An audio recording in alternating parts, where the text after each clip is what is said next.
कैसे हैं आप? ठीक हैं? आवाज आ रही है आपको ठीक तरह से?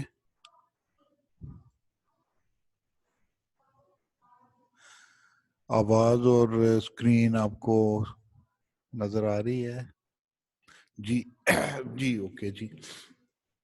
तो बेटा लास्ट टाइम हमने 6.7 कंप्लीट की थी, उसका आखिरी क्वेश्चन किया था आखिर में, और आपको बताया था मैंने कि ये बहुत इम्पोर्टेंट क्वेश्चन है। ये भी कहा था कि इसको दोबारा जाके जरूर सॉल्व कीजिएगा, आपने यकीनन किया होगा। अच्छा, इसके बाद अब 6.8 हम शुरू करते हैं। 6.8 में ज्योमेट्रिक सीरीज का सम मालूम करना है, बिल्कुल वैसे ही जैसे हमने अरिथमेटिक सीरीज का सम मालूम किया था। उसमें अरिथमेटिक सीरीज बनाने के लिए अरिथमेटिक सीक्वेंस के टर्म्स के दरमियान प्लस का साइन आ जाता है। इसमें ज्योमेट्रिक सीक्वेंस की टर्म्स के दरमियान प्लस का साइन लिख दें तो वो ज्योमेट्रिक सीरीज बन जाती हैं। तो इसका जो फॉर्मूला है वो तो जाहिर है कि अरिथमेटिक सीरीज के सम के फॉर्मूला से डिफरेंट है। ये बेसिकली दो तरह की ज्योमेट्रिक सीरीज का सम हम मालूम करते हैं। दो तरह से मुराद, एक ऐसी ज्योमेट्रिक सीरीज जिसमें उसकी टर्म्स की तादाद फाइनाइट हो, उसको हम कहते हैं कि फाइनाइट ज्योमेट्रिक सीरीज का सम। दूसरी वो जिसमें उसकी टर्म्स की तादाद इन्फिनिट हो। तो फाइनाइट नंबर ऑफ टर्म्स का सम का अलग फॉर्मूला है और इन्फिनिट नंबर ऑफ टर्म्स के सम का अलग फॉर्मूला है। तो पहले हम लिखते हैं ऐसी सीरीज जो कि जिसमें टर्म्स की तादाद फाइनाइट हो। तो उसका फॉर्मूला है S N is equal to A1 into 1 minus R power N. ये आर की पावर एन है, ये होल पावर एन नहीं है, इसका ख्याल रखना है, ओवर 1 माइनस आर। अच्छा, ये इसके आखिर में लिखा हुआ है कि आर की absolute value is less than 1।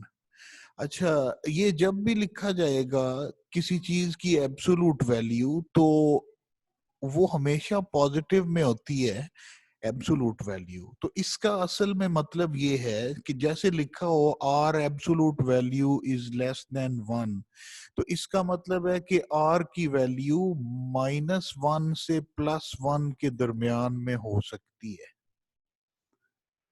दोबारा सुने, जब लिखा हो absolute value of R is less than 1, इसका मतलब है कि आर की वैल्यू -1 से +1 के दरमियान में होगी। अगर लिखा हो absolute value is less then 4, इसका मतलब है आर की वैल्यू -4 से +4 के दरमियान में होगी। ये क्लियर हो गया? अच्छा, एक सवाल है, पूछा जा रहा है कि फाइनाइट और इन्फिनिट का क्या मतलब है। फाइनाइट सीरीज का मतलब है ऐसी सीरीज जिसमें टर्म्स की तादाद गिन सकें हम, वो लामहदूद ना हो, उसको कहते हैं फाइनाइट। और इन्फिनिट जिसमें टर्म्स की तादाद हम गिन ना सकें और वो खत्म ही ना होने वाली हो, जो कभी भी खत्म ना हो, उसको कहते हैं इन्फिनिट। जो खत्म हो जाए, जैसे अगर किसी सीरीज में 10 टर्म्स हैं तो जाहिर है उसकी एक आखिरी टर्म है 10वीं। किसी में 100 हैं तो फिर भी उसकी एक आखिरी टर्म है 100वीं। लेकिन अगर कोई सीरीज खत्म ही नहीं होती, वो चलती जाती है, तो उसको हम कहते हैं इन्फिनिट सीरीज। और जो खत्म होने वाली है उसको हम कहते हैं फाइनाइट सीरीज। ये क्लियर हो गया, इन्फिनिट और फाइनाइट? जी, ओके। तो अच्छा, ये जो एस एन का फॉर्मूला लिखा है हमने, S N is equal to A1 into 1 minus R power n over 1 minus R. अच्छा, ये r की वैल्यू अगर -1 से 1 के दरमियान में होगी, तो जब आप इधर r की वैल्यू पुट करेंगे तो ये डिनोमिनेटर पॉजिटिव नंबर आएगा। अगर r की वैल्यू 1 से कम है तो 1 में से 1 से कम नंबर जब पुट करेंगे, माइनस करेंगे, तो जवाब हमेशा पॉजिटिव आएगा। अच्छा, इसी सम को हम एक और फॉर्म में भी लिख सकते हैं। अगर आप इसके न्यूमिनेटर से माइनस कॉमन लें और डिनोमिनेटर से भी माइनस कॉमन लें, तो ऊपर क्या बन जाएगा, a1 into R power n minus 1, ये वाला प्लस हो जाएगा और ये माइनस हो जाएगा। अच्छा, डिनोमिनेटर से भी एक माइनस कॉमन लें तो ये 1 माइनस आर की बजाय r माइनस 1 हो जाएगा, और वो जो दोनों माइनस कॉमन लिए हुए हैं वो आपस में कट जाएंगे। तो इसका मतलब ये है कि ये फॉर्मूला दरअसल यही फॉर्मूला है, इसकी बस एक अलग फॉर्म है। ये फॉर्म क्या है कि जब ये 1 से छोटा होगा r की एब्सोल्यूट वैल्यू, तो हम आमतौर पे ये पुट कर देते हैं। जब ये 1 से बड़ी वैल्यू होगी r की, ये r कैसे पता चलेगा, वही r मालूम करने का तरीका कि second term divided by first term या third term divided by second term. ये जो कॉमन रेशियो जिसको हम कहते रहे हैं, ये वही आर कॉमन रेशियो वाला है। तो इसका मतलब है ये फॉर्मूला दरअसल एक ही फॉर्मूला है, इसमें से माइनस कॉमन ले लें न्यूमिनेटर में भी और डिनोमिनेटर में भी, तो वो माइनस काट दें तो बाकी ये बन जाता है। तो ये दोनों असल में सेम है। सिर्फ आपने क्या देखना है, अगर r की वैल्यू -1 से 1 के दरमियान में है तो फिर ये अप्लाई कर देना है, और अगर r की वैल्यू -1 और इससे बड़ी है, तो 1 से बड़ा है r की एब्सोल्यूट वैल्यू, तो फिर हम क्या करेंगे, फिर ये फॉर्मूला यूज कर लेंगे। आसान अल्फाज में r आप मालूम करें, उसका साइन को नेग्लेक्ट कर दें, और बाकी वैल्यू 1 से छोटी हो तो ये अप्लाई करना है। फिर r मालूम करें, उसका साइन नेग्लेक्ट कर दें, बाकी वैल्यू 1 से बड़ी हो तो ये अप्लाई करना है। क्लियर हो गया? रिपीट कर दें, दोबारा सुने। ये sum of finite number of terms of geometric series का फॉर्मूला है। ये भी ज्योमेट्रिक सीरीज के सम का फॉर्मूला है। ये कब अप्लाई करना है, जब आप आर मालूम करेंगे, उस आर का साइन नेग्लेक्ट कर दें और देखें कि आर की वैल्यू 1 से छोटी है या बड़ी है। साइन नेग्लेक्ट करने के बाद अगर आर की वैल्यू 1 से छोटी है तो फिर ये, अगर 1 से बड़ी है तो फिर ये यूज होगा। ये क्लियर हो गया?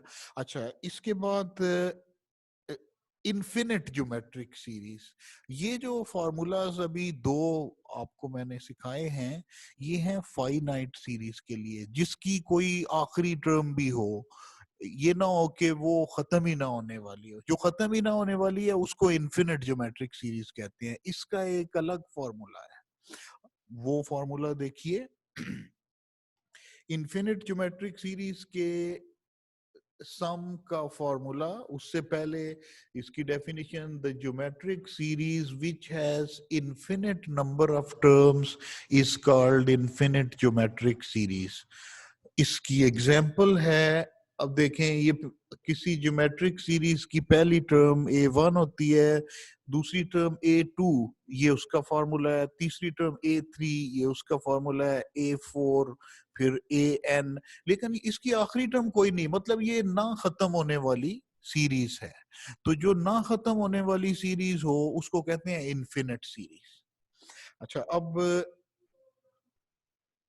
ये उसकी मिसाल थी। इसका formula, the formula to find the sum of infinite terms of geometric series is given by, ये फॉर्मूला भी आपने नोट करना है। ये जैसे फाइनाइट सीरीज के सामने एस एन लिखा जाता है, तो एन से मुराद है कि वो एक डेफिनेट नंबर है, तो वो हम फौरन पहचान लेते हैं कि ये फाइनाइट सीरीज का सम है।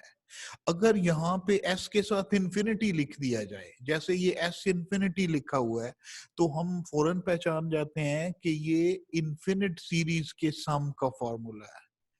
तो इन्फिनिट सीरीज के सम का फॉर्मूला ज्यादा आसान है बनिस्बत फाइनाइट सीरीज के सम के फॉर्मूला के।